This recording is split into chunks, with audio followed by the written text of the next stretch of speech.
প্রিয় হতে শোক উৎপন্ন হয়, প্রিয় হতে ভয় উৎপন্ন হয়। যিনি প্রিয় বস্তু হতে মুক্ত, তার শোকও নেই, ভয়ও নেই।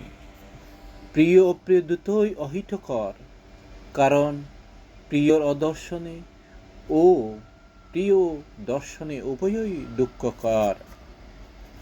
প্রেম, রতি, কাম ও তৃষ্ণা হতে শোক উৎপন্ন হয় ও ভয় উৎপন্ন হয়। যারা প্রেম, রতি, কাম ও তৃষ্ণা থেকে মুক্ত, তাদের শোকও নেই, ভয়ও নেই। শীলবান, ধর্মপ্রায়ণ, সত্যবাদী, সম্যক দৃষ্টি সম্পন্ন, কর্তব্য সম্পাদনে তৎপর ও মার্গলাভী ব্যক্তিকে মানুষেরা আপন জনের ন্যায় প্রিয় মনে করেন। সেরূপ ধার্মিক ব্যক্তি কৃতপুণ্য, পরকালেও তাকে সাদরে গ্রহণ করে।